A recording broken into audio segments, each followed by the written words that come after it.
Para mí la radio es un sueño de niño, en primer lugar.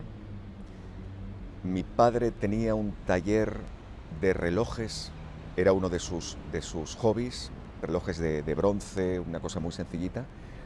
Y mi padre estuvo escuchando la radio mientras trabajaba. Yo era muy, muy pequeñito y de vez en cuando bajaba a hablar con él, a ayudarle. Y estaba escuchando a Julio César Iglesias, a Luis del Olmo, a, a Enrique Calvo. Es decir, la radio en primer lugar para mí es un espacio de recuerdos y de recuerdos de niño. Después es una prueba en una radio libre, en Radio Las Fuentes, donde, bueno, yo me muevo en el mundo de la educación, en el barrio de Las Fuentes. Sabemos que a través de la Casa de Juventud se crea una radio libre, una radio educativa, una radio de barrio, Radio Las Fuentes, y yo con otro amigo hacemos un programa nocturno, y desde ahí surge la posibilidad de hacer una prueba profesional o semiprofesional en algo que no sabíamos lo que era Radio Minuto Aragón.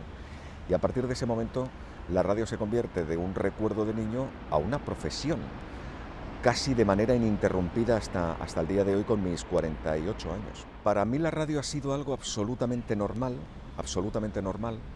Es decir, estaba en lo familiar, estaba en la cocina, formaba parte del levantarnos de la mañana.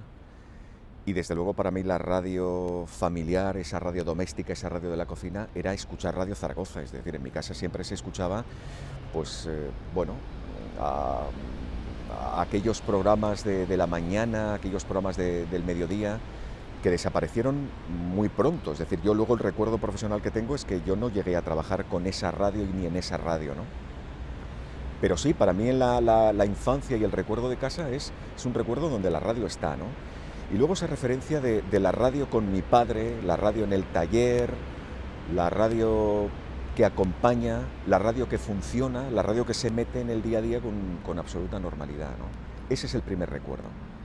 La radio es un medio de comunicación y por tanto de expresión. Y la voz no solo tiene que ser una voz radiofónica, suficientemente agradable, no tiene por qué ser especialmente bonita, pero sí es verdad, tiene que ser radiofónica, tiene que, bueno, llegar de alguna manera, sino que tiene que ser, además de radiofónica, tiene que ser una voz expresiva que comunique, ¿no? Estoy absolutamente de acuerdo con que la radio es silencio, sonido, voz, es decir, tiene la capacidad de sugerir, no solamente de decir, sino de no decir. Y esto es fundamental, y esto una voz, un tipo de voz y la manera de expresión que la voz tiene, lo tiene que transmitir. De hecho, esa primera radio del locutor que yo escuchaba de niño, yo no participé en esa radio profesionalmente. Y tengo que decir, lamentablemente, a mí me hubiera encantado haber formado parte de esa radio muy de una época postdorada, ¿no? Si la radio dorada es de los años 40, 50, 60, yo creo que en los años 70 y 80 se vivió una radio absolutamente magnífica, ¿no? Especialmente informativa, pero es verdad, donde el peso de los locutores, de las grandes voces, de los grandes actores, de los grandes rapsodas, todavía tenía valor, ¿no?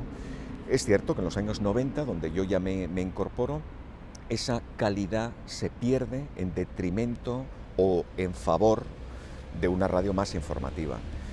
Sí, yo he tenido la suerte de cabalgar un poco eso y de intentar mantener la esencia de una voz, de una radio de la voz.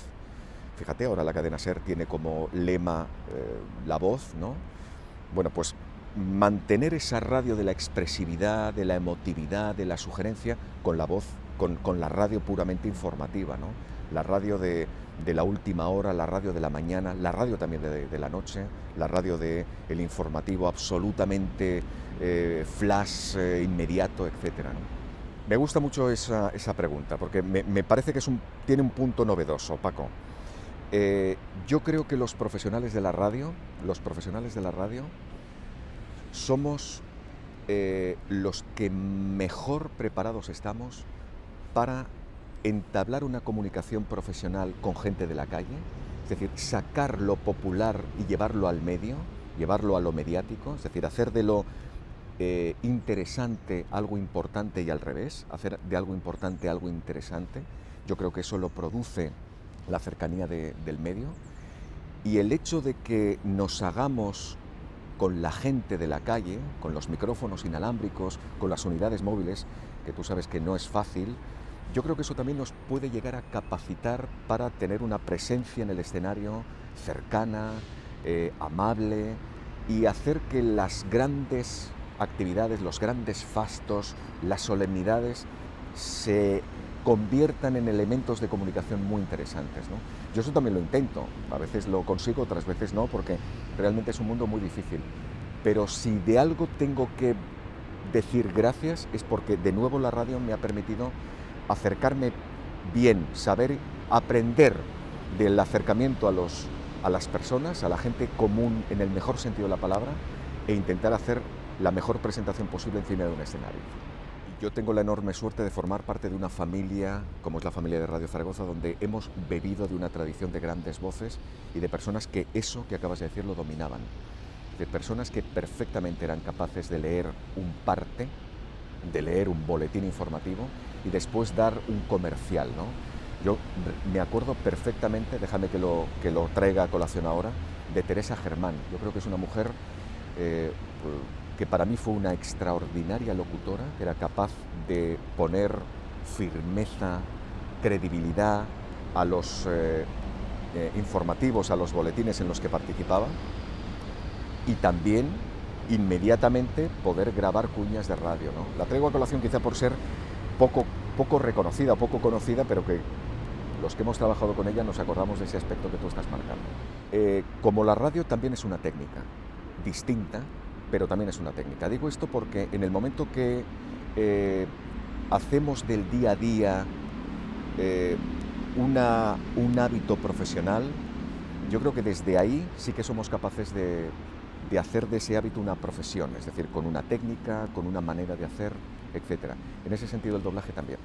Lo que pasa es que es cierto que para doblar hay que ser actor y hay que tener una capacidad de interpretar o de recrear o de ponerte en el lugar de la piel de una persona que no eres tú y que es un actor de doblaje. Y tú no lo harías como ese señor lo está haciendo en este momento, tienes que suplantarle en el mejor sentido de la palabra, ¿no? Pero es maravilloso, es un mundo que permite un trabajo con la voz diverso, distinto al radiofónico. Desde luego. Y además tiene un componente, y que no se nos olvide, de compromiso social. Es decir, si algo tiene esta profesión es que nos vincula con la ciudad, nos vincula directamente con la ciudad y con las cosas importantes que en la ciudad están pasando, con las personas, con las cosas de las personas, con los sentires, las alegrías y las dificultades de las personas. De una manera muy sencilla, no soy ningún héroe de nada, pero de una manera muy sencilla y muy honesta, yo hace ya tiempo que decidí decir siempre sí a aquellas personas que quisieran mi aportación o mi ayuda, ¿no? ¿Cómo decir no? No es posible decir no.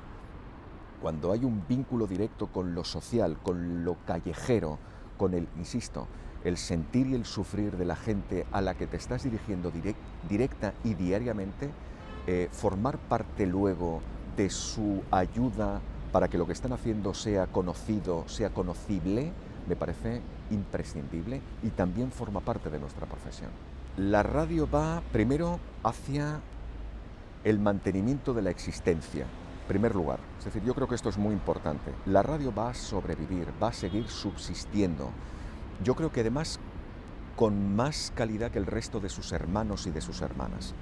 Es decir, seguiremos dirigiéndonos y nuestros compañeros del futuro seguirán dirigiéndose a personas que necesiten escuchar palabra, sonido, música o silencio mientras están viviendo, mientras se levantan, mientras se enferman, mientras se enamoran, mientras sufren, mientras trabajan, mientras hacen su ocio. El ocio va a ser imprescindible en el futuro. La radio va a seguir estando ahí.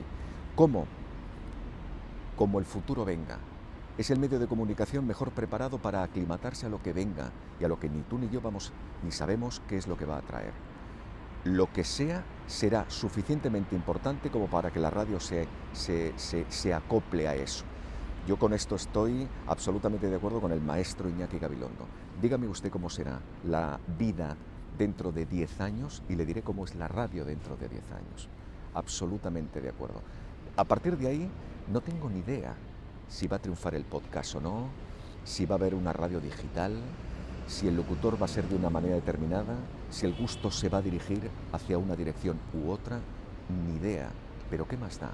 La certeza es que la radio mañana será como el mañana sea, porque seguirá escuchándose mañana la radio como hoy se está haciendo.